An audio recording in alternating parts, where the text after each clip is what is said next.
గడపాడుతున్నది మళ్ళొకసారి ఇంకొకసారి పెద్దాయన రాజన్న పాలన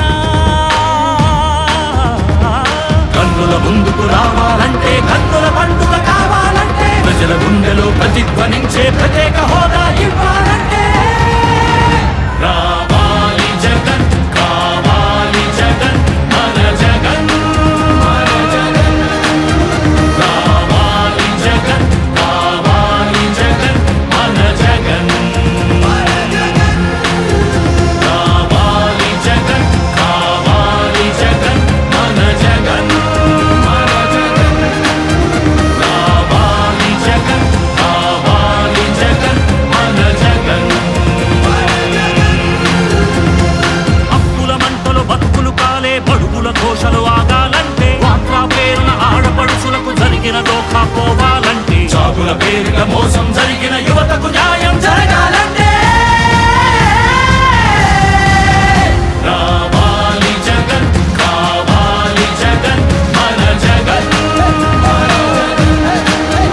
రావాలి జగన్ కావాలి జగన్ మన జగన్ రావాలి జగన్ కావాలి జగన్ మన జగన్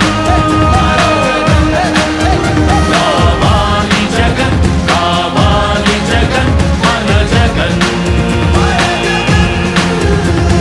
పింఛన్ వారికి అదేవిధంగా రాజమండ్రి రూరల్ నియోజకవర్గ ఇన్ఛార్జ్ గారికి వారికి స్వాగతం పలుకుతున్నాము. రాజమండ్రి రూరల్ నియోజకవర్గం తరఫున దయచేసి అందరూ కూర్చోవాల్సిన రిక్వెస్ట్ చేస్తున్నాం. చైర్స్ కూడా సంక్రాంతి శుభాకాంక్షలు. సంక్రాంతికి సాధారణంగా మనం చుట్టాల ఇంటికి వెళ్తాం, కానీ మీ ఇంటికి చుట్టం వచ్చాడు.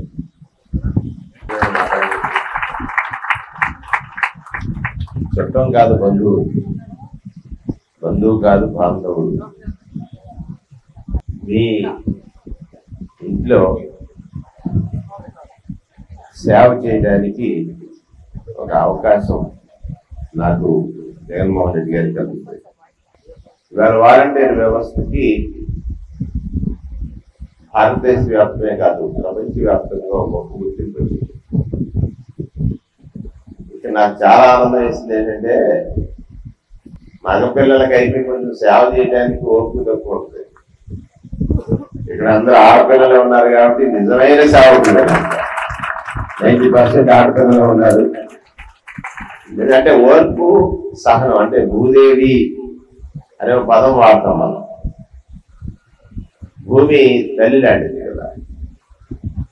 ఈ భూమి తల్లి మనలందరినీ భరిస్తున్నటువంటి మనం ఈ భూమి మీద పుట్టి ప్రత్యేకంగా మనుషులుగా ఉండి సాటి వ్యక్తులకు సమాజంలో సహాయం అందించడం అనేటువంటిది ఒక భాగం. మీకు కొంచెం చరిత్ర గురించి తెలిసినా కూడా మరలా చెప్పాలి. అదేమిటంటే ఇవాళ మీరు వాలంటీర్ వ్యవస్థలో ఉన్నారు. దానికి కారణం మనం ఒక ప్రజాస్వామ్య దేశంలో ఉన్నాం. ప్రజాస్వామ్య దేశంలో కేంద్ర ప్రభుత్వం, రాష్ట్ర ప్రభుత్వం, అలాగే జిల్లా ప్రజా పరిషత్తులు, మండల పరిషత్తులు, గ్రామ పంచాయతీలు 5 అంచెల విధానంలో పాలన సాగేది. సర్పంచ్ గారు ఉంటాడు, మండలాధ్యక్షులు ఉంటారు, జిల్లా పరిషత్ చైర్మన్ ఉంటాడు, తర్వాత శాసనసభ్యులు ఉంటారు, మంత్రివర్గం ఉంటుంది, ముఖ్యమంత్రి గారు ఉంటారు, పార్లమెంట్ సభ్యులు ఉంటారు, ప్రధానమంత్రి ఉంటారు, మంత్రిమండలి ఉంటుంది. ఈ అందరి లక్ష్యాలు ఏమిటి? ఈ దేశంలో ఉన్నటువంటి సామాన్యుల్ని సంరక్షించడము. ఈ దేశ సంపద కింద నుంచి పైకి వెళ్తుంది, మళ్ళీ పైనుంచి కిందకు వస్తుంది. కింద నుంచి పైకి వెళ్ళింది బాగానే వెళ్ళిపోయి పైనుంచి కిందకు వచ్చేటప్పుడు సపోజ్ వర్షం నీరు రాడి మీద పడింది అనుకోండి, వేడిగా ఏమవుతామా ఆవిరవుతుంది కదా. అదే తామరాకు మీద పడింది అనుకోండి, ఏమవుతామా? మెరుస్తుంది అలాగా కదా. అదే సముద్రంలో ఆల్చిప్పులో పడింది అనుకోండి, ఏమవుద్ది? గట్టిగా పడే ముత్యం. అదే నీరు కదా, అదే నీటి బిందువు సముద్రంలో ఆల్చిప్పు మీద పడితే ముత్యమైంది, తామరాకు మీద పడితే మెరిసింది, సలసల కాగే రాటి మీద పడితే ఆవిరైంది, భూమి మీద పడితే ఇంకిపోయింది. ఈ ఉదాహరణ ఎందుకు చెప్తున్నానంటే, ఈ భూమిలో అనేక సంపద ఉంది, అనేకమైనటువంటి సంపద ఉంది, అనేక రకాలైన సంపద. ఆ సంపద అంటే భూమి అంటే మనమే. మనలో చాలా జ్ఞానం ఉంది, మనలో చాలా సారా తత్పరత ఉంది, మనలో భావజాలం ఉంది, ఎదుటి వారికి సహాయం చేయాలనేటువంటి తపన ఉంది. అన్నిటికీ కారణం చదువు ఉంది. ఇక్కడ ఇంతమంది ఆడబిడ్డలు వాలంటీర్స్ గా ఉన్నారే, అంటే ఒక 150 సంవత్సరాల క్రితం ఈ దేశంలో ఆడపిల్లకి చదువుకునే అర్హత లేదు. ఐడియా ఉందమ్మా? మన మొదటి టీచర్ ఎవరు? సావిత్రిబాయి పూలే, ఒక సంస్కర్త. మహాత్మా జ్యోతిరావు పూలే ఒక సంస్కర్త. ఆయన ఆలోచించాడు, సమాజంలో తాను ఎదుర్కొన్నటువంటి అసమానతలు, తాను ఎదుర్కొన్నటువంటి అవమానాలు, తాను ఎదుర్కొంటున్నటువంటి ఈది బాధల్ని అధిగమించాలంటే విద్య కావాలి. ఆనాటి సమాజంలో మహిళ సమాజం చేత చిన్నగా చూడబడుతుందంటే తనకున్న జ్ఞానాన్ని వికసింపజేయలేకపోతుంది. అది కదా, అందుకనే మొట్టమొదటి మహిళా ఉపాధ్యాయురాలుగా తన భార్య అయినటువంటి సావిత్రిబాయి పూలేని ఆయన ఈ దేశానికి ఇచ్చాడు, ప్రపంచానికి ఇచ్చాడు. నేను చాలా సందర్భాలు అంటాను, మన దేశంలో భిన్నమైన కులాలు ఉన్నాయి, కులాలకి ఆచారాలు ఉన్నాయి, ఒక్కొక్కరికి ఒక ఆచారం ఉంటుంది. మరి ఇది ఆచారం, మరి ఆచారం, బ్రాహ్మణులకు ఒక ఆచారం, రాజులకు ఒక ఆచారం, శూద్రులకు ఒక ఆచారం, శూద్రులు అతి శూద్రులకు ఒక ఆచారం. మతాలు ఉన్నాయి, మతానికి ఒక గ్రంథం ఉంది. క్రైస్తవుడికి బైబిల్, హిందువులకి భగవద్గీత, ముస్లింస్ కి ఖురాన్, జైన్, సిక్ అందరికీ ఉంది. కానీ ఈ దేశం మొత్తం అంతా కూడా, ఈ దేశంలో పుట్టిన సామాన్యుడి నుంచి ప్రథమ పౌరుడి వరకు జీవనానికి ప్రామాణికమైన గ్రంథం రాజ్యాంగం అనేటువంటిది బాబాసాహెబ్ అంబేద్కర్ రచించినటువంటి రాజ్యాంగం అనేటువంటి వాటి సందర్భంగా మనం చేస్తా ఉన్నాం. అంబేద్కర్ అంటే మీరు పెద్ద ఇన్స్పిరేషన్ రావాలి, అంత పెద్దగా ఉన్నారు ఇక్కడ అందరూ. అంబేద్కర్ అనే పేరు ఎత్తినంతనే మనలో ఇన్స్పిరేషన్ పెరగాలి. బాబాసాహెబ్ అంబేద్కర్ రాజ్యాంగాన్ని రచించకపోతే ఆ రోజు బ్రిటిష్ వారు అన్నారు, ఈ దేశానికి స్వాతంత్రం ఇస్తే వెంటనే కుప్పకూలిపోతే చాలా కులాలు ఉన్నాయి, మతాలు ఉన్నాయి, కొట్టుకు చేస్తారు వీళ్ళందరూ. కానీ అదే సమయంలో స్వాతంత్రం వచ్చిన అనేక దేశాలు, పాకిస్తాన్ కానీ పక్కన ఉన్న బంగ్లాదేశ్ లాంటి దేశాలు ఉన్నాయే, వాటిలో స్వాతంత్రం నిలబడలే. కానీ మన ప్రజాస్వామ్యం ఇప్పటికి కూడా పరివిడెంతుందంటే కారణం అంత గొప్ప రాజ్యాంగం అనే గ్రంథం ఇచ్చినటువంటి మహనీయుడు, మహాత్ముడు బాబాసాహెబ్ అంబేద్కర్ గారు. ఆయన ఏమన్నాడు? నా గురువు మహాత్మా జ్యోతిరావు పూలే అన్నాడు. మహాత్మా జ్యోతిరావు పూలే ఏం చేశారు? సంస్కర్త. సమాజంలో సమానత్వాన్ని తీసుకురావాలంటే, అసమానతలు తొలగాలంటే, నీవు కూడా సమాజంలో అందరితో సమానంగా జీవించాలంటే మహిళ కూడా విద్యావంతురాలు కావాలని ఆలోచించాడు. నేనంటాను, మనం అక్షరాభ్యాసం చేసేటప్పుడు సరస్వతి పూజ చేస్తాం. సరస్వతి దేవి ఎలా ఉంటుందంటే ఒక కిరీటం ఉంటుంది, పక్కన వీణాపాణి అంటే వేణు ఉంటుంది, ఒక పక్కనేమో కలవ పువ్వు ఉంటుంది. ఇవన్నీ నువ్వు వేసుకున్న ఆర్ట్ కదా, నువ్వు ఊహించినటువంటి చిత్రం సరస్వతి దేవి. ఆమె ఇలా ఉంటుందని ఎవరికి తెలియదు. మనం ఎలా ఉంటుంది సరస్వతి దేవి అని అనుకుంటున్నాం బొమ్మ పెట్టి.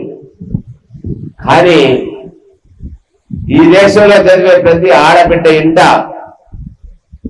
సరస్వతీ దేవి పూజ కంటే సావిత్రిబాయి పూలే చిత్రపటం, మన కోసం పుట్టిన తల్లి, మనకి విద్యనిచ్చిన అమ్మ, ఈ ఆడబిడ్డ స్వేచ్ఛగా బ్రతకడానికి కారకురాలైనటువంటి సావిత్రిబాయి పూలే గారి యొక్క ఫోటో ఉంటారు. అది ఊహ, ఇది నిజం. మీరు చదువుకున్నారు కాబట్టే కదా ఈ ఉద్యోగాలకు వచ్చారు. ఉద్యోగం అంటే సర్వీస్ చేయాలనే తపన. సర్వీస్ చేయడం ఈజీ కాదమ్మా. చాలా మంది అనుకుంటారు వయసులో అమ్మ బాబు ఉంటే చీదరించుకుంటారు. వయసులో తిన్న డబ్బులు సంపాదించిన తర్వాత బాగా చూద్దాం మా అమ్మ బాబుని ట్రై చేస్తారు. వాళ్ళు ఉండరు. వీళ్ళు అనుకున్న టైంకి వాళ్ళు లేరు, సర్వీస్ చేయలేరు కదా. తల్లిదండ్రులు బతుకుండగా ఎక్కడో విదేశాలు వెళ్ళి డబ్బులు సంపాదించుకొచ్చి చచ్చిపోయిన తర్వాత ఫ్రిడ్జ్ లో పెడితే చూడడానికి వచ్చేటువంటి కొడుకులు కూతుళ్ళు, డబ్బు వ్యామోహం. అందుకే ఆదిశంకరాచార్యులు అంటారు అర్థం అనర్థం భావయా నిత్యమని. ఆదిశంకరాచార్యులు భజగోవింద శ్లోకాల్లో ఆయన చెప్తారనమాట.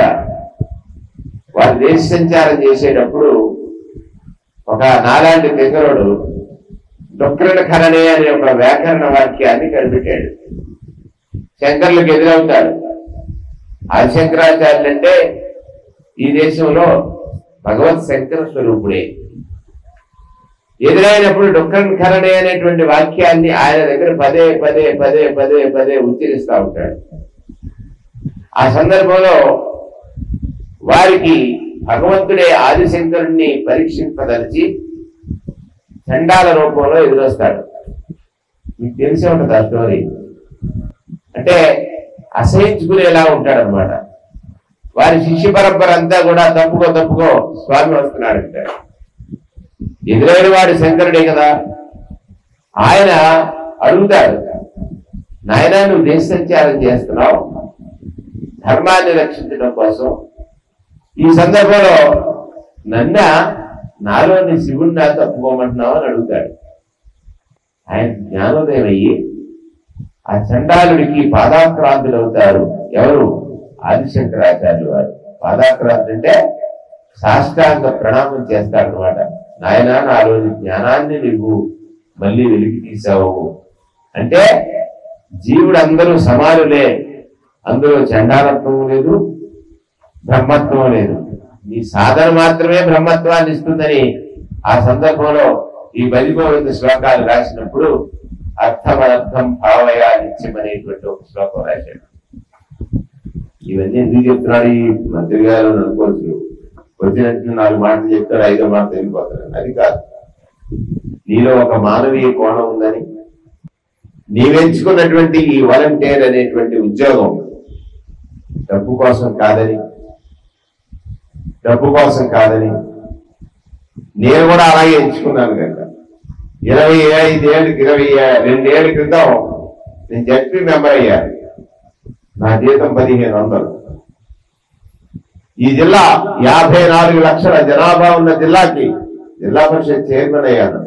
అప్పుడు నా జీతం ఎంతో తెలుసమ్మా? జిల్లా పరిషత్ చైర్మన్ కి ఎంత జీతం ఉంటుంది అప్పుడు చెప్పండి ఒకసారి. 15 ఏళ్ళ క్రితం. నీ జీతం ఎంత? నాది అంతే. జిల్లా పరిషత్ చైర్మన్ గా నేను కూడా తీసుకున్నటువంటి గౌరవ వేతనం నీ జీతం కాదు, గౌరవ వేతనం 5,000 రూపాయలు. 5,000 రూపాయలు అంటే దీనిలో ఒక సంస్కరణ ఉంది, ఒక గొప్ప భావజాలం ఉంది.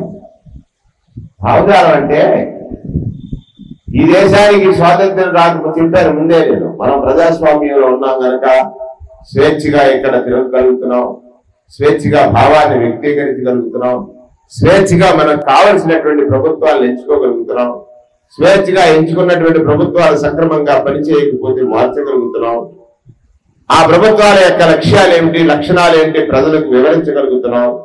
ఇవన్నీ జరుగుతున్నాయంటే కారణం స్వాతంత్ర్యం. ఆ రోజు మహాత్మా గాంధీ స్వాతంత్ర ఉద్యమం చేస్తున్నప్పుడు మినిస్టర్ చర్చిల్ అనేటువంటి రాజుగారు అడుగుతారు మహాత్మా గాంధీ, గాంధీజీ ఎందుకు మీకు స్వాతంత్రం? ఇది పక్కనే ఉంది కదా, ఆనగడ్డ కట్టారు మీకు, ఆ పక్కనే ఉంది కదా రైల్వే ట్రాక్ వేశారు మీకు, ఆ పక్కనే ఒక కలెక్టరేట్ ఉంది, ఆసుపత్రులు ఉన్నాయి, అన్నీ నేను వ్యవసాయం చేసుకోవడానికి కావాల్సిన అన్ని వసతులు ఇచ్చాం, ఎందుకే నీకు స్వాతంత్రము అని అడుగుతారు. గాంధీజీ అన్న మాట ఏమిటో తెలుసా? నా దేశంలో ఎక్కడో మారుమూలన ఎవరు కనపడినటువంటి ప్రాంతంలో ఒక పుట్టి ఆ ప్రాంతంలో నన్ను ఆదుకునేటువంటి ప్రభుత్వం నాదై ఉండాలని కోరుకునేవాడు ఒకడు ఉన్నాడు, వాడి కోసం నాకు స్వాతంత్ర్యం కావాలని అడిగాడండి మహాత్మా గాంధీ. సరే ప్రభుత్వాలు వచ్చాయి, ప్రభుత్వాల లక్ష్యాలు కూడా ఉన్నాయి, పేదరికాన్ని నిర్మూలించాలని. పేదరికం అంటే ఏమిటి? పేదరికం ఏం పెద్ద రోగం. నువ్వు పేదవాడి ఇంట్లో పుట్టావు కాబట్టి పేదవాడు, ధనవంతుడి ఇంట్లో పుడితే ధనవంతుడు. నువ్వు మనిషి, తను మనిషే, అంతే కదా. మనం మనుషులమే, వాళ్ళు మనుషులే. కానీ ధనవంతుడి ఇంట్లో పుట్టినవాడు ధనవంతుడు అయ్యాడు, దారిద్ర్యంలో పుట్టినవాడు దారిద్ర్యంలో ఉన్నాడు. నేను కూడా చాలా నిశ్చితంగా స్టడీ చేశాను. దారిద్ర్యం ఎందుకు, దారిద్ర్యం నుంచి వాడు ఎందుకు బయట పడలేకపోతున్నాడు? ఇది ఒక రోజు వచ్చి పోయే రోగం కాదు, ఒక మనిషితో పోయే రోగం కాదు. తరతరాలుగా ముత్తాత, తాత, తండ్రి, తాను, ఇంకా ముత్తాత అదే పేదరికం చేత బట్టి బీపిడిపడుతున్నాడే, అది పెద్ద రోగం. ఆ రోగానికి చికిత్స ప్రజలు ఆదుకోవడానికి ప్రభుత్వాలు చేయాలి. ప్రభుత్వాలు ప్రజల దగ్గర కలెక్ట్ చేసినటువంటి పన్నులు ఏవైతే ఉన్నాయో అవి కేంద్రానికి వెళ్తాయి, కేంద్రం నుంచి మళ్ళీ రాష్ట్రం, రాష్ట్రం నుంచి మళ్ళీ జిల్లా పరిషత్ నుంచి మండల్ నుంచి గ్రామ పంచాయతీ. కానీ ఈ దేశ ప్రధానిగా చేసినటువంటి రాజీవ్ గాంధీ ఒక మాట అంటాడు, ఈ దేశ సంపద 1,00,000 రూపాయలు ఢిల్లీ నుంచి గల్లీకి పంపాలంటే గల్లీకి చేరేది 15,000 మాత్రమే. 85,000 రూపాయలు ఎక్కడెక్కడో ఆవిరైపోతుంది. అవినీతి లేదా ఆశ్రిత పక్షపాతం, డైవర్షన్ ఎన్నిటి వల్ల పోతుంది అనేటువంటి మాట ఎవరు చెప్పారమ్మా? రాజీవ్ గాంధీ. Big story. రాజీవ్ గాంధీ చెప్పాడు. తర్వాత ముఖ్యమంత్రులు చాలా మంది వచ్చారు, కానీ ఈ దేశంలో పేదవాడి గురించి పట్టించుకున్నవాడు, పేదరికం ఎంత పెద్ద రోగమో తెలుసుకున్నవాడు, మనిషికి కాదు చికిత్స పేదరికానికి చేయాలని ఆలోచించిన వాడు మొట్టమొదటి వ్యక్తి డాక్టర్ స్వర్గీయ రాజశేఖర రెడ్డి గారిని చెప్పడానికి చాలా యాడు మంత్రి గారు రాజశేఖర రెడ్డి గారు ఏం వైద్యం చేశాడని ఆలోచించారు. పేదవాడిని అత్యంత భయపెట్టేటువంటి సమయం, పేదవాడు అత్యంత భయపడేటువంటి సమయం ఎప్పుడు వస్తుందమ్మా? వారికి జబ్బు చేసినప్పుడు, జబ్బు చేస్తే డబ్బు కావాలి కదా, ఆసుపత్రిలో ఎవరు చూస్తారా? ఆ డబ్బు కోసం పేదల గతంలో అయితే నాకు తెలిసి పల్లెటూరులో లేదా పట్టణాల్లో ముగ్గుల్లో బేసన్లు ఉండేవి, ఇప్పుడు మానేశారు మీరు అందరూ. పెట్టుకుంటారా? మొక్కులు అత్తులే పెట్టుకోవట్లేదు, ఎవరు బేసన్లే ఉండేవి, అది తిప్పేవారు. చెవులకి దిద్దులుండేవి, చెంబులుండేవి, బిందెలుండేవి, తాకట్టు పెట్టేవారు, అప్పులకి వెళ్ళేవారు. కొంచెం పెద్ద రోగం వస్తే జీవితమే తాకట్టు. పిల్లలుంటే కూలి పని, పిల్లలుంటే పాలేరుతనం, పిల్లలుంటే వారి జీవితం అంతా అయిపోయింది. ఏదైనా ఒక పెద్ద రోగం వచ్చి 1,00,000 రూపాయలు అవసరం అయితే తనకున్న ఆస్తి మొత్తం కరిగిపోయేది. మరి ఇంకో 3 తరాల వెనక్కి వెళ్ళిపోయేవాడు.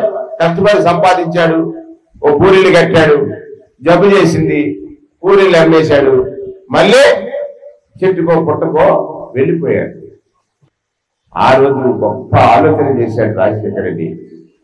డబ్బున్నవాడు తనకు జబ్బు చేస్తే వైద్యం చేయించుకోవడానికి పెద్ద ఆసుపత్రికి వెళ్తున్నాడు, పెద్ద పెద్ద వైద్యుల చేత వైద్యాన్ని చేయించుకుంటున్నాడు, ఆపరేషన్ చేయించుకుంటున్నాడు.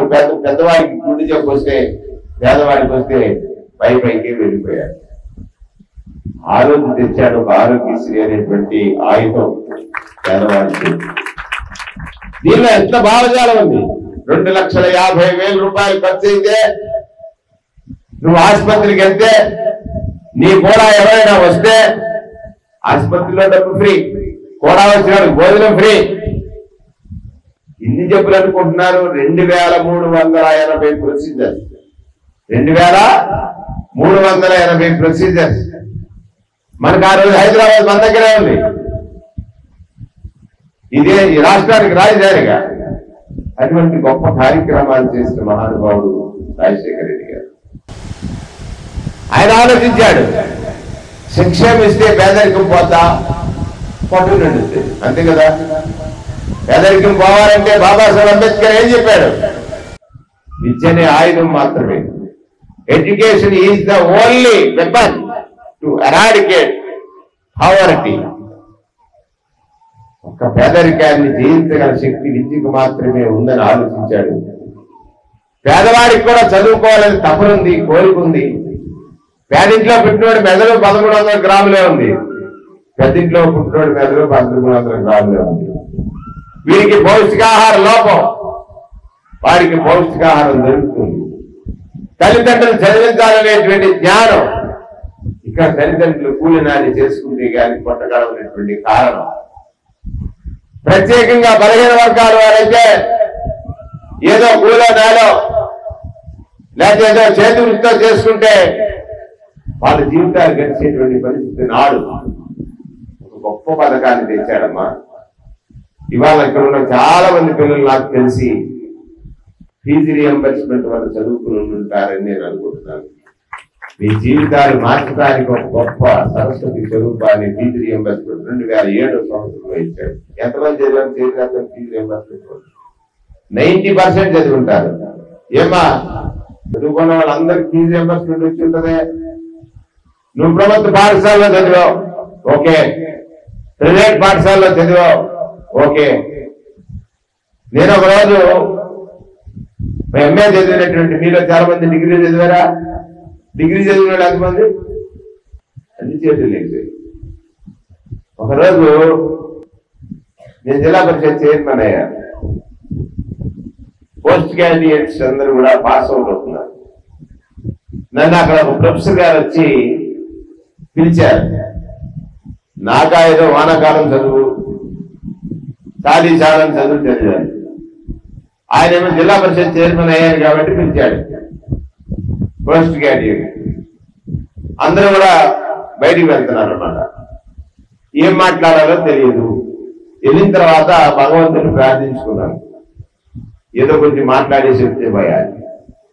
ఆ రోజు నేను చెప్పింది ఏంటంటే, మీరు పరిపూర్ణ విద్యార్థులై పరిపూర్ణమైన విద్యను అభ్యసించి సమాజంలో అడుగెడుతున్నారే, మీ పూర్ణత, మీ విద్యకు పూర్ణత అంటే మీ విద్యకి సార్థకత ఎలా వచ్చింది? విద్య నీకు ఎలా వచ్చింది? సాధారణంగా ఏమంటారు, చదువు ఎలా వచ్చిందంటే ఏం చెప్తారమ్మా? ముందు అమ్మ నాన్న చదివించారు అంటారా? ఫస్ట్. రెండోది, నిన్ను ఆ విద్యార్థిగా తయారు చేసి గురువు పేరు చెప్తారు.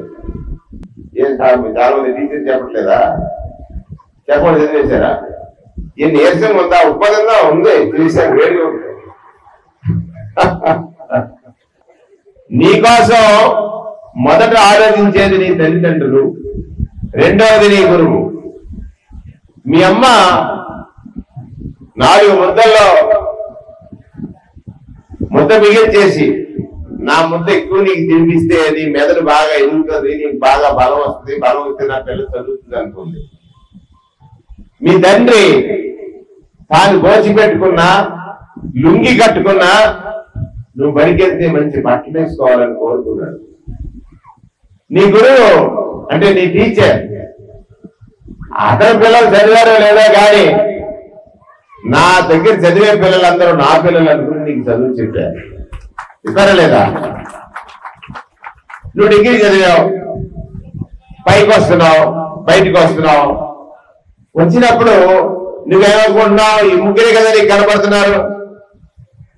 ప్రభుత్వం చదివించింది, ప్రభుత్వ పాఠశాలలు ఉన్నాయి కదా, లెక్చరర్స్ కి వాళ్ళకి జీతాలు ఇచ్చింది, అంతే కదా. నువ్వు సమాజంలో బయటకు వచ్చినప్పుడు నువ్వేమనుకుంటా? మా అమ్మ నాన్న చదివించారు, చదువు వచ్చింది. టీచర్ చెప్పారు, చదువు వచ్చింది. పాఠశాలకు వెళ్ళాను, చదువు వచ్చింది. నువ్వు బయటకు వచ్చిన తర్వాత నీ చదువు వెనక ఇంకొకడు ఉన్నాడు. వాడు ఎవరో చెప్పగలరా? ఎవరైనా చెప్పగలరా? ఎవరు లేరు కదా. ఎవరన్నారా? ఎవరున్నారు? ప్రభుత్వం ఉంది. అది ఒప్పుకుంటారా? ఏ ఈ కలజోడికి ఎత్తుకోవట్లేదు. కానీ నీవెప్పుడు పరిపూర్ణత విద్యను అభ్యసించిన వాడు అవుతావు, పూర్ణ విద్యార్థులు ఎప్పుడు అవుతావు, పూర్ణమైనటువంటి మనిషిని ఎప్పుడు అవుతావు అని ఆలోచించినప్పుడు నిన్ను చదివించింది ప్రభుత్వం, మీ అమ్మ నాన్న, పాఠం చెప్పిన గురువు కరెక్టే. కానీ నీ దృష్టి ఎక్కడ ఉండాలో తెలుసా? నువ్వు రోడ్డు మీద వెళ్తుంటే ఒక ముసలోడు రిక్షా తొక్కుతూ ఉంటాడు. నువ్వు రోడ్డు మీద వెళ్తుంటే ఒక కుమ్మరి కుండలు చేస్తా ఉంటాడు. నువ్వు రోడ్డు మీద వెళ్తుంటే వయసు చేసిన వాడు నెత్తిని మోపు పెట్టుకుని మోస్తా ఉంటాడు. నువ్వు రోడ్డు మీద వెళ్తుంటే కూలినాలు చేసిన వాడు చాలా మంది ఉంటారు. అమ్మ నీ చదువులో వాళ్ళ వాటా ఉందిరా. వాళ్ళ కట్టినటువంటి టీ తాగితే పన్ను కట్టాడు, సబ్బు కొంటే పన్ను కట్టాడు, అన్నం తింటే పన్ను కట్టాడు. ఎన్ని ప్రభుత్వానికి వచ్చిన తర్వాతే నీకు పాఠశాల వచ్చింది. ఆ పాఠశాలతో నేను చదువుకున్నావు అంటే నీ చదువుకి ఎవరు కారకులు? వాడి గురించి ఆలోచించమని చెప్పాను. వాడి గురించి ఆలోచించు. నేను విద్యార్థిని, గొప్పవాడిని అయ్యాను, డిగ్రీ చదివాను, పీజీ చేశాను, బయటకు వచ్చాను. కానీ ఈ దేశంలో నా చదువుకి వీడు కూడా కారకుడే. వీడి కట్టిన ట్యాక్స్ తో నేను చదివాను. వీడి జీవితాన్ని మార్చడానికి ఏమైనా ప్రయత్నం చేయగలనా అని ఆలోచన చేసిన నాడు మాత్రమే, వీడి జీవితాన్ని మార్చడానికి నేను ఏమైనా చేయగలనా అని ఆలోచన చేసిన నాడు మాత్రమే నీ విద్యకు సార్థకత అని నేను పోస్ట్ గ్రాడ్యుయేట్ స్టూడెంట్స్ అందరికీ చెప్పాను. ఎందుకో తెలుసా? ఆ కూలి, ఆ రిక్షా తొక్కేవాడు, ఆ కష్టపడేవాడు, వాడు కూడా నీ చదువులో, నీ ఎదుగుదలలో, నీ బాగులో భాగస్వామి. వాడిని ఆదుకోవడానికి నువ్వేం చేయగలుగుతున్నావు? నీ కనబడితే రోజు ఏదో చేసేమని నేను చెప్పను. అట్లాంటి ఆలోచన కలిగి ఉండాలి అనేటువంటిది నా భావన. నాకెంత కాలానికి దొరికాడు ముఖ్యమంత్రి వైఎస్ జగన్మోహన్ రెడ్డి గారు. చెప్పారు కదా, తండ్రి ఫీజు రీయింబర్స్మెంట్, ఆరోగ్యశ్రీ. పేదరికం అప్పుడు ఎప్పుడూ కూడా భయపెట్టలేదు, జబ్బు చేస్తే డబ్బు కోసం భయపడలేదు. ఆరోగ్యశ్రీ ఉంది, చదువుకోవాలి పిల్లలు, ఫీజు రీయింబర్స్మెంట్ ఉంది. ఈ రెండు బాబాసాహెబ్ అంబేద్కర్ రాజ్యాంగంలో చెప్పినటువంటి గొప్ప మాటలు. వాటి వల్ల ఈ సమాజం మార్పు చెందుతుంది, కారణం మారలేదు. ఎందుచేత ఈ దేశంలో పేదవాడు ఎక్కడో మూలను మూలుగుతున్నాడే తప్ప, మూలుగుతున్నాడు, 5 ఏళ్ళకి ఒకసారి ఓటేస్తున్నాడు. ఆ తర్వాత ఓటేసిన తర్వాత ఆయన మోసం చేస్తే ఏమీ చేయలేని అసహాయుడిగా ఉన్నాడు. వాడికి చేర్చడానికి వ్యవస్థలు రాలేదు. గత ప్రభుత్వంలో పంచాయతీరాజ్ వ్యవస్థ ఎలా ఉండేది? జన్మభూమి కమిటీలు అనేవాడు. ఏదైనా అంటే కలెక్టర్, జిల్లా కలెక్టర్, ఐఏఎస్ ఆఫీసర్ ఓ పెన్షన్ పొందాలంటే అతని సంతకం చెల్లదు. ఈ పనికిమాలిన ఒకడు ఉంటాడు, జన్మభూమి కమిటీ అని, వారి సంతకం పెట్టాల. సాక్షాత్ జిల్లా కలెక్టర్ చెప్పాడు, నా వల్ల కాదు వాడి సంతకం పెట్టాలని. ఎంత ఎక్స్ట్రా కాన్స్టిట్యూషనల్ థింగ్ అని. అంటే రాజ్యాంగ మౌలిక సూత్రాలకు విరుద్ధమైనటువంటి పాలన. వారికి 65 ఏళ్ళు వస్తే కానీ పెన్షన్ వచ్చేది కాదు. గ్రామంలో 10-15 పెన్షన్కి పెన్షన్ ఇచ్చామని చెప్పుకునేవారు. ఇంకో 100 మంది ఖాళీగా ఉండేవారు. సాచురేట్ చేసేవారు కాదు పెన్షన్. చూడండి, బాల కార్మికులు అందరూ చదివించాలని తల్లిదండ్రులు కోరుకున్నా చదివించలేని స్థితి కేవలం డబ్బు లేక. ఇవాళ ఒక సంస్కర్త పాలకుడిగా వచ్చాడు. రేపు మన 19వ తారీఖున స్టాట్యూ ఆఫ్ సోషల్ జస్టిస్ అనేటువంటి 125 బాబాసాహెబ్ అంబేద్కర్ గారి విగ్రహాన్ని ఆవిష్కరించుకోబోతుంది రాష్ట్ర ప్రభుత్వం. చాలలేదు ఆలోచన. నేను సంపాదించాను, లేదా నేను గొప్పవాడిని అయ్యాను, నేను గొప్పగా ఉన్నాను అనుకున్నాను తప్ప ఆలోచన చేయలేకపోయాడు. బాల కార్మికుడు నేను చూశాను. వాళ్ళు మా అబ్బాయి చెప్పాడు నాకు, నిన్నటి కురుక్షేత్రంలో చదివాడు, ఢిల్లీకి 150 కిలోమీటర్లు. అమ్మవాడు అనే గొప్ప సంస్కరణ తెచ్చాడు డాడీ మన ముఖ్యమంత్రి జగన్మోహన్ రెడ్డి అన్నాడు. ఏం చేశారన్నాడు. నార్త్ ఇండియాలో ఏ రోడ్డు మీదకి వెళ్ళి టీ తాగుదాం అనుకున్నా ఒక 2 పిల్లలు టీని పోస్తా ఉండేవారు స్కూల్లో, టీ బట్టీలో. లేదా ఏ ఇంటికి వెళ్ళినా పాసి పని చేసుకునేవారు, నేల పిలిచేవారు. కానీ ఈ రాష్ట్రంలో అమ్మవాడి అనే ఒక ఔషధం ఇచ్చాడు డాడీ, అమ్మవాడి ఔషధం ఇచ్చాడు, బాల కార్మిక వ్యవస్థను రూపు మార్పేశాడు. ఈవేళ ఎక్కడ ఎదురు బట్టిలో పిల్లలు లేడు, టీ కొట్లో పిల్లలు లేడు. నిన్న ఒక ఎమ్మెల్యే గారు నాతో పాటు ఫ్లైట్ లో ప్రయాణం చేస్తూ నిజమే అన్న మీ అబ్బాయి గొప్పగా చెప్పారన్నాడు. ఏ అన్నారు, నైట్ లో ఆ ఎస్సీ పేటలోనో ఎస్టీ పేటలోనో లేకపోతే బీసీ పేటలోనో పిల్లలు వచ్చి పనిచేసేవారు మా ఇళ్లలో. ఇవాళ నేను బీహార్ నుంచి, పంజాబ్ నుంచి, బెంగాల్ నుంచి తెచ్చుకుంటున్నాను ఆడపిల్లల్ని. జగన్మోహన్ రెడ్డి చేసినటువంటి పని వల్ల పని పిల్ల జరగట్లేదు అని చెప్పినప్పుడు ఇంతకంటే గొప్ప సంస్కరణ ఎవరు చేయగలిగారు? ఈ అమ్మవారిని సెలెక్ట్ చేసింది ఎవర్రా? నువ్వే కదా, నువ్వే కదా. అంటే ఆ కుటుంబాన్ని నువ్వే కాదా? అమ్మవారికి ఏజ్ వచ్చి ఎలిజిబిలిటీ వస్తే రాసేవాడు వాలంటీర్ కదా సెలెక్టెడ్ బై. వెరిఫికేషన్ ఎవరు చేస్తున్నారు? లేదా మీరు చేశారా లేదా? అమ్మవారి సెలక్షన్ ఎలిజిబిలిటీ ఉంది, పెన్షన్ ఎలిజిబిలిటీ ఉంది, ఆసరా ఎలిజిబిలిటీ ఉంది, చేయూత ఎలిజిబిలిటీ ఉంది, రైతు భరోసా ఎలిజిబిలిటీ ఉంది. ఇవాళ ఏదో పేపర్ చూశాను నేను, మహిళా పోలీసులు ఎందుకు వెళ్ళాం అంటాడు చంద్రబాబు నాయుడు. ఒక ఆయన వచ్చాడు, అసలు వాలంటీర్ వ్యవస్థ దొంగలంటాడు. అడిగేం తెలుసు సర్వీస్ అంటేనే? సర్వీస్ అంటే అతనికి ఏం తెలుసు? చెప్పారు కదా, నీటి బిందువు ఆల్చిప్పులో పడితే ముత్యమైంది, తామరాకు మీద పడితే మెరిసింది, అదే నేల మీద పడితే ఇంకింది, రాటి మీద పడితే ఇగిడింది. అంతే కదా. ఆ నీటి బిందువు ఎవరికి అవసరం? ఈ పేదవాడికి అవసరం. పేదరికం బట్టి పీడిస్తుంది.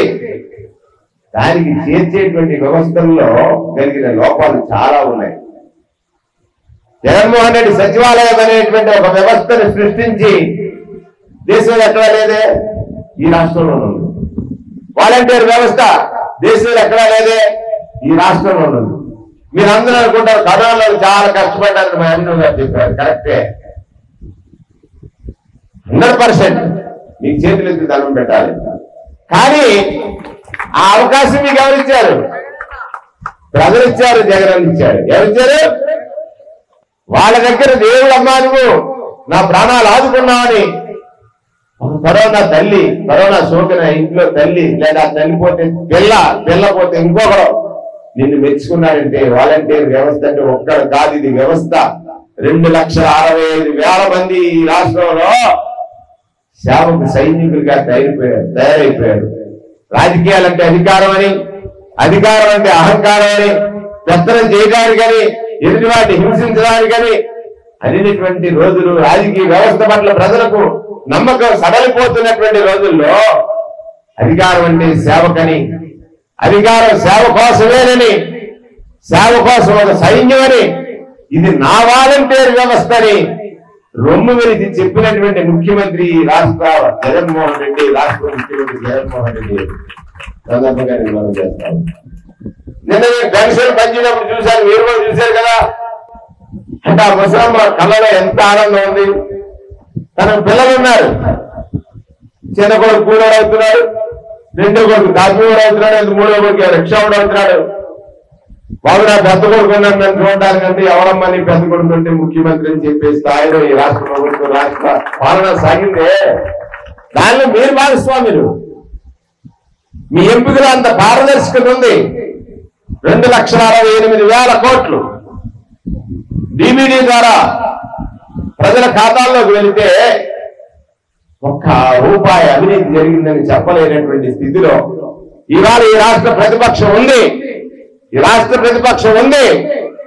అవినీతి జరిగిందని చెప్పలేని కారణం మీరు మీరు మీరు మీరు చేసిన నీతివంతమైనటువంటి సేవ సేవ సేవ అనేటువంటి మాట సందర్భంగా నేను మనం చేస్తా ఉన్నాను. నీతివంతమైన సేవ, దొరుకునా ఇటువంటి సేవ ఎవరికి దొరుకుతుందమ్మా? నువ్వు మామూలుగా ఒక ఇంట్లో పెడితే మీ అమ్మ నాన్న మీ అన్న తమ్ముడు ఉంటాడు. కానీ 50 ఏళ్ళకు పిల్లవు నువ్వు, అంతే కదా? 50 కుటుంబాలకు పిల్లవు. అమ్మ పెన్షన్ ఎవరు ఇచ్చారంటే ముఖ్యమంత్రి గారు అని చెప్పట్లేదు, చాలా మంది మా వాలంటీర్ ఇచ్చారండి అంటారా? జబ్బు చేసింది మా వాలంటీర్ చెప్తా ఉంటున్నారు. కరోనా వచ్చింది నీకు ఈ జబ్బు, మన సురక్ష, ఆరోగ్య సురక్ష ఎంత గొప్ప పథకం అది. తండ్రి 2.5 లక్షలు ఇస్తే కొడుకు వారు 25 లక్షలు ఇచ్చాడు. జబ్బులేమో జనరేసి పట్టేశాడు. అంటే పేదవాడి బతుకుల్లో ఉన్నాయి. ఆ బతుకులు పోర్చుకునే నా లక్ష్యం అనుకున్నాడు. పేదరికమైనటువంటి బ్రతుకులు లేని బ్రతుకుగా మార్చాలనే గొప్ప ప్రయత్నం చేస్తున్నాడు అన్నమాట. కానీ ఈ రాష్ట్రంలో ప్రతిపక్షాలు దురదృష్టం, వాళ్ళు పాలించిన కాలంలో పేదవాడి గురించి పట్టించుకోలేదు కదా. హింసించారు. భర్త చనిపోయిన ఒక మహిళ పెన్షన్ పొందాలని వెళితే ఆమె పట్ల అసభ్యంగా ప్రవర్తించారు. ఇవాళ 50 ఏళ్లలో ఎవరికి ఏ ఆపద వచ్చినా ఆదుకోవడానికి నేనున్నాను అని, నీవున్నావని, నేనున్నానని నువ్వు అనక్కర్లేదు, నువ్వున్నావని ఒక నమ్మకం కలిగించింది వ్యవస్థే గొప్ప వ్యవస్థ ఈ దేశంలో, రాష్ట్రంలో, భారతదేశ చరిత్రలో వాలంటీర్ వ్యవస్థ. అదే మా నమ్మకం. రాజకీయ నాయకుడు అంటే నమ్మకం ఏంటి? నేను మంత్రి, నా మీద నమ్మకం రావాలి. మా మంత్రి గారికి ఫోన్ చేస్తే వెంటనే ఫోన్ ఎత్తుతారని, అవసరమైతే అధికారులు చెప్తారని, చెప్పిన వెంటనే పరిష్కరిస్తారని నమ్మకం ఎలా రాగాలో అలా నీవున్నావనే నమ్మకం. నాకైతే ఇవాళ గొప్ప నమ్మకం వచ్చింది. ఇక్కడ మా మగపిల్లలు తక్కువ ఉన్నారు, వాలంటీర్స్ ఓపుకున్న ఆడపిల్లలు ఎక్కువ ఉన్నారు. జగనన్న గెలుపు ఖాయం ఈ నియోజకవర్గం అనేటువంటిది నమ్మకం వచ్చింది. ఎందుకు ఖాయం అంటే నీవు చేసే సేవ, నువ్వు ప్రజల దగ్గర పొందినటువంటి ఆత్మీయత, ఆ 50 ఏళ్లలో నీకున్నటువంటి గౌరవం. పవన్ కళ్యాణ్ గారు అంటాడు వాలంటీర్ వ్యవస్థను తీసేయాలంటాడు. ఆయన సెక్రటరీ వ్యవస్థ ఎందుకు అంటాడు? ఆయన వ్యవస్థల మీద ఇంత అవగాహన నాకు అర్థం కాదా? ఫస్ట్ తోట వాళ్ళకి ఈ వ్యవస్థ మీద భయం. ఎందుకని మీరు ప్రజలతో మమేకం అయిపోయారు. చంద్రబాబు నాయుడు ఉద్దేశం ఎంతసేపు ఏంటంటే వాలంటీర్ వ్యవస్థ అంట వైఎస్ఆర్ కాంగ్రెస్ పార్టీకి పనిచేస్తుంది. ఎస్, ఇవాళ వైఎస్ఆర్ కాంగ్రెస్ పార్టీ కుటుంబాల్లో పుట్టినటువంటి పిల్లలే మీరందరూ, నా కుటుంబ సభ్యులను నేను ఖచ్చితంగా నమ్ముతున్నాను. నువ్వో, నీ తండ్రో, తల్లో, నీ అన్నో, నీ బావో, నీ భర్తో, నీ గ్రామంలో ఉన్న ఇంకొకరో వైఎస్ఆర్ కాంగ్రెస్ పార్టీ వాడు రికమెండ్ చేస్తేనే నీకు వాలంటీర్ అనేటువంటి ఒక అవకాశం వచ్చింది. సర్వీస్ చేయడానికి జీతం తీసుకోవడానికంటే సర్వీస్ చేయడానికి అనే మాట సందర్భంగా నేను మనం చేస్తా ఉన్నాను. ఇది ఈ వ్యవస్థీకృతమైనటువంటి మార్పు తీసుకొచ్చినటువంటి ఒక సంస్కర్త. నేను చాలా మందిని చూశాను. చెప్పాను కదా, మహాత్మా జ్యోతిరావు పూలే ఒక సంస్కర్త, స్త్రీ నుంచి తీసుకొచ్చారు. సామాజిక న్యాయం అనే పదానికి అర్థం, పరమార్థం బాబాసాహెబ్ అంబేద్కర్ ఈ దేశంలో అసమానతను రూపుమాపాలని. అప్పుడు డబ్బున్న వారికి ఓటు ఉండేది, ట్యాక్స్ పేయర్కి ఓటు ఉండేది. ఆ ఓటు ఈవెన్ బెగ్గర్ కూడా కల్పించాడు. వెగ్గర వాటికి రాష్ట్రపతి వాటికి ఏం తేడా లేదు. అది కదా సమానత్వం అంటే. అది ఇచ్చిన వాడు ఎవరు బాబాసాహెబ్ అంబేద్కర్ అనేటువంటి మాట గుర్తు చేస్తా ఉన్నాం. అది కదా ప్రజాస్వామ్య స్ఫూర్తి అంటే. ఆయన సంస్కర్త, వారి ఆశయం, వారి ఆలోచన ఆకలింప చేసుకుని అసలు ఈ వ్యవస్థలో నేను పోస్తున్న నీరు వేరుకు చేరుతుందా అని ఆలోచించాడు జగన్మోహన్ రెడ్డి. నేను పోస్తున్న నీరు సంక్షేమం ఇస్తున్నాను, అది ఈ వ్యవస్థలో ఉన్న వేరెవరు పొట్టెండిపోయినటువంటి పేదవారు వారికి చేరుతుందా? చేర్చేటువంటి కీలక ఆధారమే ఈ వాలంటీర్ అనేటువంటిది. ఆయన గుర్తించినటువంటి విషయాన్ని మీకు ఈ సందర్భంగా నేను మనం చేస్తా ఉన్నాను. ఏమైనా గుర్తించాలనుకున్నారా? అరే ఇది గొప్ప వ్యవస్థరా. ఈ దేశం మనకి ఇంత గొప్ప స్వేచ్ఛనిచ్చింది. ఇవాళ నేను ఇది ఎందుకు పెట్టానంటే ఈ సమావేశం, మీరందరూ గొప్ప సర్వీస్ చేశారు. మీ సర్వీస్ ని గుర్తించింది ప్రభుత్వం. మీకు సేవారత్న, సేవామిత్ర, సేవా వజ్ర అనేటువంటి అవార్డ్స్ ఇస్తా ఉంది కదా, ఇచ్చింది కదా.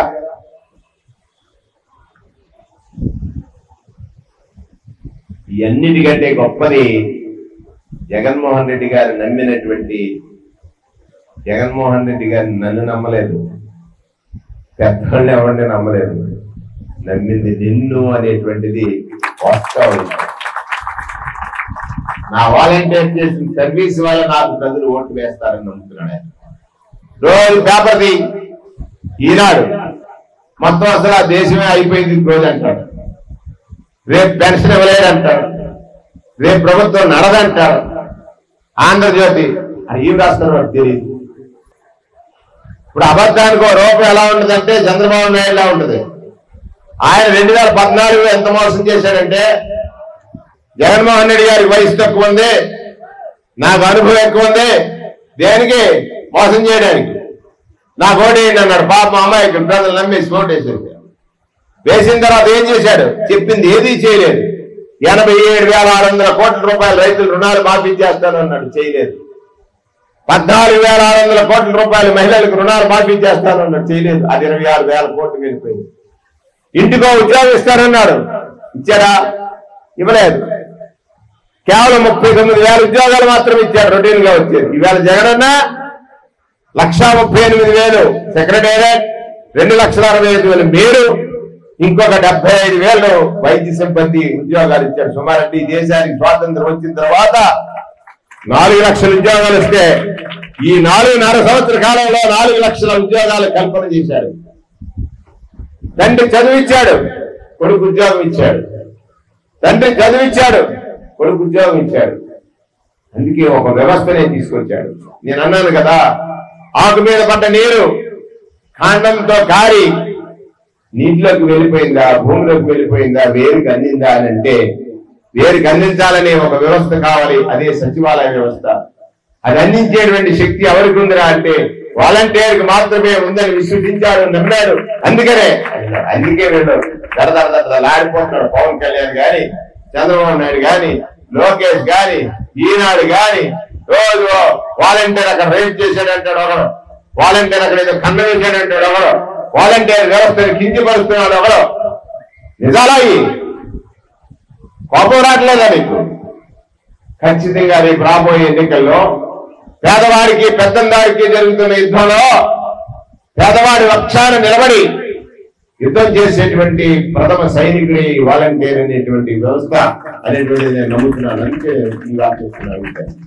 చూడండి, మీరు ఎంత గొప్పవాళ్ళు అంటే నాకు కడుపు నిండిపోయింది. ఇవాళ మా శ్రీనివాస్కి రాత్రి చెప్పాను, పొద్దున్న ఎక్కడో ఎన్ని ఉన్నారు, మధ్యాహ్నం వచ్చి 2:30 దాకా నేనే ఊడ్చెళ్ళేది. ఏంటి ఇదంతా చెత్తగా నేను ఊడ్చాను. నేను కూడా, నేను సేవకులేరా, నీకులాంటి సేవకులే. నేను నాయకుడిని కాదు, సేవకుడు. దానికోసం వచ్చాను ఇక్కడికి. సేవ చేయడానికి ఒక ప్లేస్ లేదు, ఎక్కడ పని ఉంటే అక్కడికి వెళ్ళి చేయడమే. ఇక్కడ 15 సంవత్సరాలు అయింది అధికారం వచ్చి. పేదవాడికి నమ్మకం కలిగి ఆనాడు స్వర్గీయ జక్కంపూడి రామ్మోహన్ రావు గారు మంత్రిగా ఉండగా ఈ నియోజకవర్గ ప్రజలు ఎంతో గొప్పగా, ధైర్యంగా, భరోసాగా, భద్రతతో ఉన్నారు. నేను కూడా జిల్లా కాంగ్రెస్ ప్రెసిడెంట్ గా ఉన్నాను, జిల్లా పరిషత్ చైర్మన్ గా ఉన్నాను. ఆ పిల్లల చదువుల కోసం తప్పించారు. ఇవాళ జగన్మోహన్ రెడ్డి గారు తీసుకున్న ఈ నిర్ణయం వల్ల ఏర్పడినటువంటి ఒక సంస్కరణ, ఆ సంస్కరణలో వచ్చిన వ్యవస్థలో అత్యంత ప్రధానమైనటువంటిది, ప్రాధాన్యత కలిగినటువంటిది వాలంటీర్ వ్యవస్థ. కనుకే ఈ ఈనాడుకి భయం, ఆంధ్రజ్యోతికి భయం, పవన్ కళ్యాణ్కి భయం, చంద్రబాబుకి భయం. కానీ భయపడని ఒక్కడున్నాడు, నా వాలంటీర్ కోసం వాలంటీర్ నమ్మినటువంటి నాయకుడు వైఎస్ జగన్మోహన్ రెడ్డి అనేటువంటి మాట సందర్భంగా మనం చేస్తా ఉన్నాం. ఆ నమ్మకాన్ని ఇస్తారా? ఫస్ట్ లేదు మిమ్మల్ని కాలుస్తాడు అడొచ్చి. ఎవడు పొరపాటుని చంద్రబాబు నాయుడు గారి, పవన్ కళ్యాణ్ గారి ఇద్దరం కలిసిపోయాం కదా, గెలిచేస్తామని ఒక కలగంటున్నాడు. మొదటిగా గన్ తగిలేది నీకే, తగిలిస్తావా? నువ్వు వైఎస్ఆర్ కాంగ్రెస్ పార్టీ కుటుంబ సభ్యురాలు. నీ కుటుంబం ఏంటి? వైఎస్ఆర్ కాంగ్రెస్ పార్టీ. నీకెందుకు వచ్చింది గుర్తింపు? వైఎస్ఆర్ కాంగ్రెస్ పార్టీ ఇచ్చింది. జీతం కాదు నువ్వు తీసుకుంటుండే గౌరవం, జీతం కాదు నువ్వు పొందుతుంటా ఆత్మీయత, జీతం కాదు నువ్వు పొందుతుంటా ఆ 50 ఏళ్లలో వృద్ధులున్నారే వాళ్ళ ప్రేమ, ఆ 50 ఏళ్లలో పిల్లలున్నారే వాళ్ళ నమ్మకం, 50 ఏళ్లలో పిల్లలు ఎక్కడో దూరంగా ఉద్యోగం చేసుకుంటున్నారు, ఆపదొస్తే ఎవరికి ఫోన్ చేస్తున్నారు? వాళ్ళ అక్క తమ్ములకు కాదు, వాలంటీర్కి ఫోన్ చేస్తున్నారు. అది నమ్మకం. ఆ నమ్మకం నువ్వు ఇచ్చావు. అంటే ఈ వ్యవస్థని ఇంత గొప్పగా తయారు చేసినటువంటి మీరు, మీ కష్టం, కల్మషం లేని మనస్సు, అవినీతికి ఆస్కారం లేకుండా పేదవాడి సొమ్ము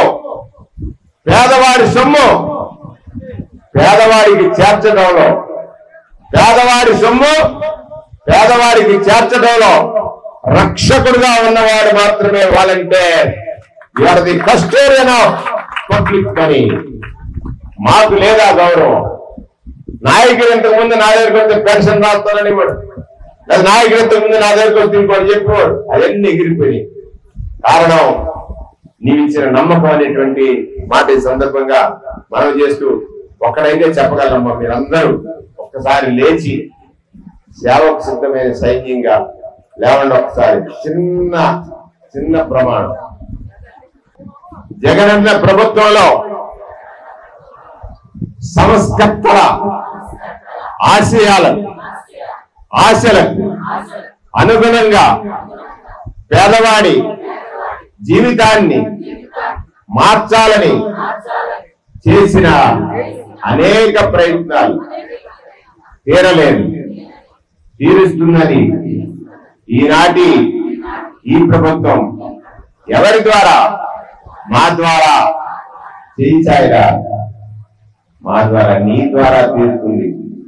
పేదవాడి జీవితాన్ని మరలా పేదరికంలో నెట్టాలని ఎవరు ప్రయత్నించినా అడ్డుకోగల శక్తివంతులమే మేము.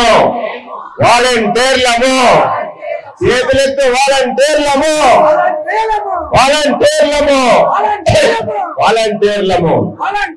ఒక్కటి, ఇవాళ 3000 పెన్షన్ పొందుతున్న తల్లి, అమ్మఒడి పొందుతున్న తల్లి, ఆసరా పొందుతున్న తల్లి, ఇళ్ల స్థలాలు పొందిన తల్లి, ఇంకా ఇక్కడ కొన్ని లోపాలు ఉన్నాయి.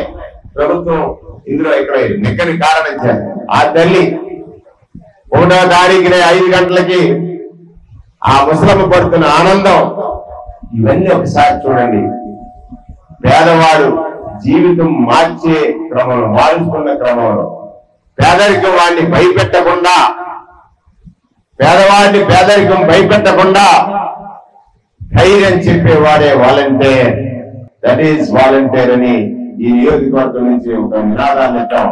దట్ ఈస్ వాలంటీర్ అని ఒక నినాదాన్ని ఇద్దాం. మీ అందరితో కలిసి మరి మీ కుటుంబ సభ్యుడిగా మీ దగ్గరకు వచ్చాను సేవ కోసం. అవకాశం ఇస్తారా? చెప్పండి. అవకాశం ఇవ్వండి. నా నెంబర్ అందరూ రాసుకుంటారా తల్లి? ఒకసారి ఫోన్లు అన్ని చేయండి పైకి. నా నెంబర్ 98495496 ఓకేనా? అందరూ ఫీల్ చేసుకోండి. ఏమని? సేవకుడు. ఏమని? గట్టిగా చెప్పండి చివరిదాకా. ఏమని? సేవకుడు. మనందరం ఒక గ్రూప్ ఏర్పాటు చేసుకున్నాం. పొద్దున్నే సేవకుడు మీకు గుడ్ మార్నింగ్ చెప్తాడు. ఓకేనా? ఓకేనా? మీ అందరికీ కూడా సంక్రాంతి శుభాకాంక్షలు. మరొకసారి మాట్లాడుకుందాం. మనం ఇంకా సర్వీస్ చేద్దాం. మీరు నేను కలిస్తే ఈ నియోజకవర్గంలో పేదవాడిని చూసి పేదరికం పారిపోద్ది, పేదవాడిని చూసి పేదరికం భయపడిపోద్ది, పేదవాడిని చూసి పేదరికం ఆమడ దూరం పారిపోద్ది. ఆ నమ్మకాన్ని కలిగించమని మిమ్మల్ని అందరినీ మనస్ఫూర్తిగా శిరస్సు వచ్చి కోరుకుంటూ సెలవు. Thank you very much. 98495 అమ్మా 49456 అమ్మ అందరూ ఉప్మా తినేళ్ళాలి. వెళ్ళిపోతే కుదరదు. ఏదో తొందర. పేదల కష్టాలే కాదు, మీ ఇంట్లో కష్టం వచ్చినా, మీ ఎదురింటి కష్టం వచ్చినా, మీ అన్నున్నాడు సేవకుడు. ఒక ఫోన్ కాల్ చేయండి. అర్ధరాత్రి అపరాత్రి ఎనీవే ఎక్కడైనా వచ్చి వాళ్తాడు ఈ సేవకుడు అనేటువంటి మాట సందర్భంగా మీ అందరికీ మనం చేస్తా ఉంటాం. Thank you.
రాయలసీమలో